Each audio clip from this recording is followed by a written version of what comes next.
Dois homens foram executados. Isso foi na Avenida Dioguinho, próximo ao cruzamento ali com a Avenida Santos Dumont. Coração da Praia do Futuro ali, né? As vítimas estavam dentro de uma caminhonete e foram surpreendidas por um motociclista que vestia uniforme de aplicativo. Esses caras se disfarçando, né? O veículo chegou a bater no ônibus com passageiros, né? Por pouco, essa tragédia não foi maior. Ricardo Lima acompanhou e tem informações pra gente aqui, ó, na tela. O veículo parou nesse local após o fechamento do sinal. De repente, um homem chegou aqui do lado e efetuou os disparos lateralmente que resultaram na morte tanto do motorista como do carona. O motorista ainda arrancou com o carro na tentativa de se livrar dos disparos, mas não andou muito. Como ele avançou um semáforo, ali à frente ele bateu num ônibus que estava parado para que as pessoas pudessem desembarcar. De acordo com testemunhas, quando o carro parou aqui após a colisão com o ônibus, tanto o motorista quanto o passageiro já estavam sem os sinais vitais. Tudo aconteceu praticamente embaixo de uma câmera do sistema de vídeo monitoramento da Secretaria de Segurança Pública e Defesa Social.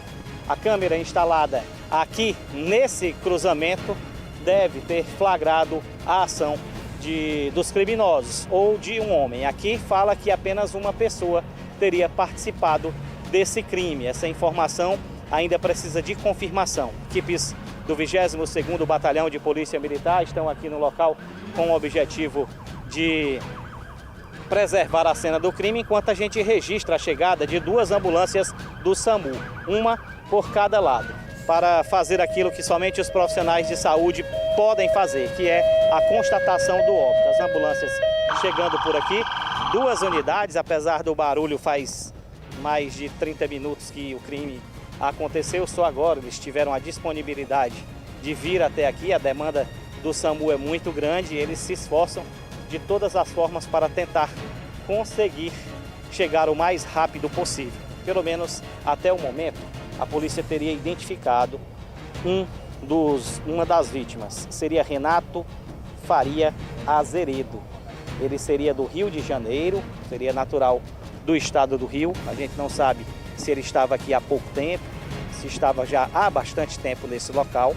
O fato é que ele seria de um outro estado. Isso já dá para a polícia um viés e uma linha de investigação para conseguir chegar, pelo menos inicialmente, à motivação para esse crime de morte. Enquanto as equipes de saúde se mobilizam aqui no local para fazer o trabalho de praxe que compete a esses profissionais, somente após a confirmação do óbito feito por esses profissionais é que será possível chamar as outras vinculadas da Secretaria de Segurança Pública que atuam em situações como essa, como é o caso tanto da perícia forense como do Departamento de Homicídios e Proteção à Pessoa.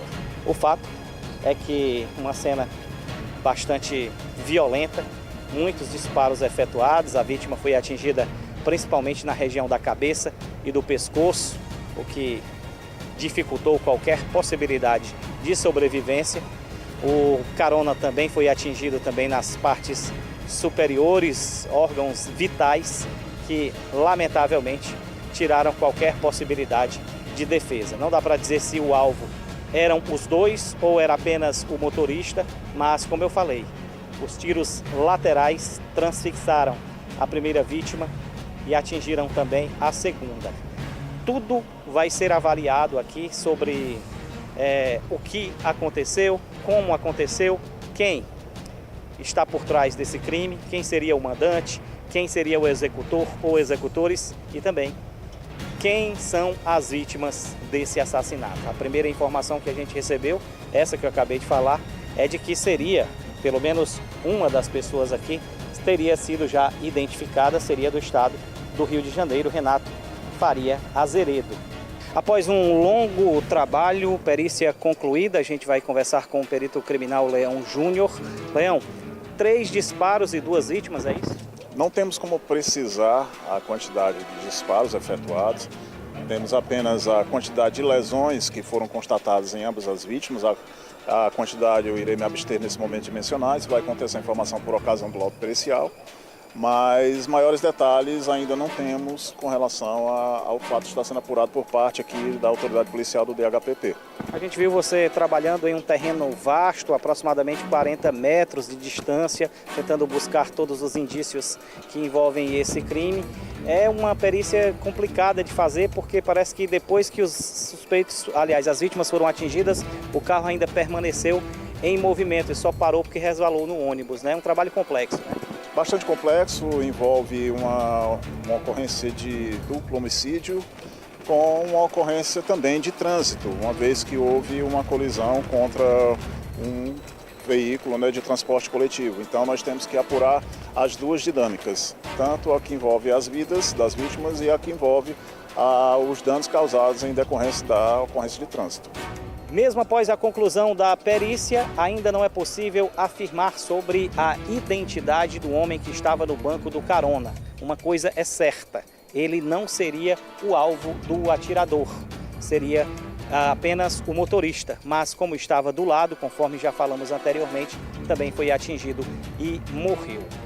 O atirador já teria sido identificado, pelo menos as características, a motocicleta utilizada no crime, a roupa que o suspeito estava, ele usava um uniforme de uma plataforma de transporte por aplicativo e efetuou os disparos e fugiu. A polícia está atrás desse homem com essas características, da moto que também teve as características anotadas. Um fato novo que surgiu aqui no local do crime foi que o homem, ele estava no sinal atrás do ônibus. Quando o motorista ouviu os disparos, ele invadiu aqui o sinal vermelho para que ninguém no ônibus fosse atingido pelos tiros e o veículo que vinha logo atrás batia na traseira. O carro chegou a subir essa calçada, apesar da altura, desceu e bateu novamente no ônibus que parou aqui no local.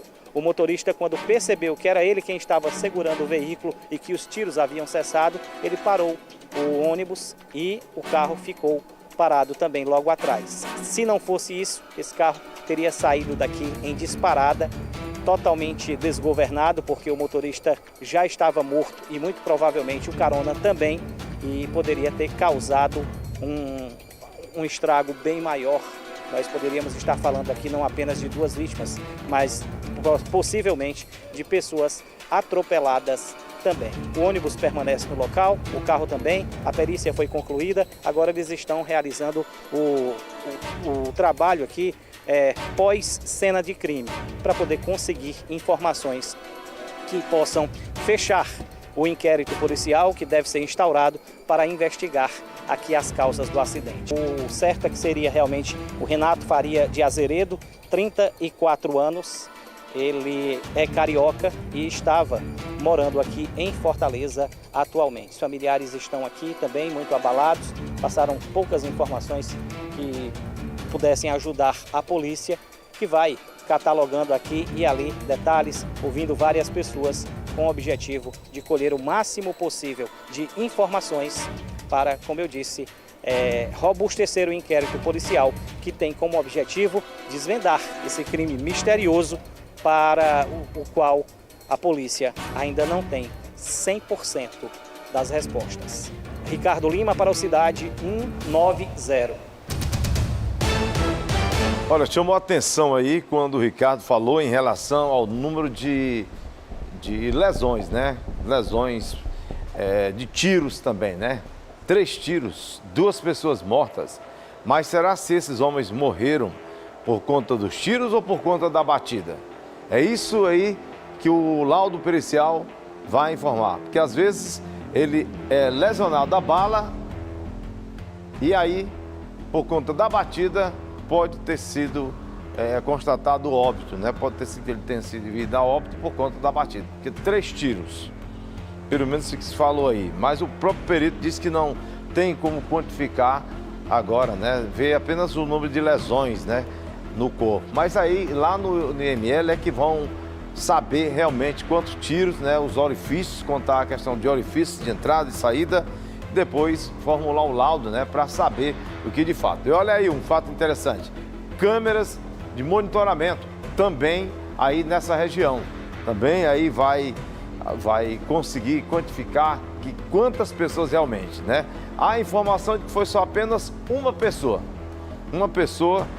numa moto que estaria com um uniforme de entregador por aplicativo e aí que ocasionou esses disparos e aí o rapaz veio a perder o controle batendo violentamente na traseira desse coletivo, né?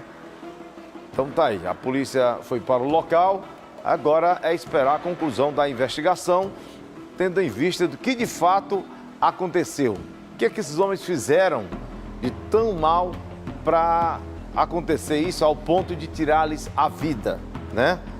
Já tem informação que não eram cearenses, pessoas que estavam morando aqui na capital, aqui em Fortaleza, e que tinham negócios. Que negócios eram esses? Claro, a polícia vai investigar e com certeza deverá ter aí um diagnóstico logo após também o laudo pericial chegar lá, ok?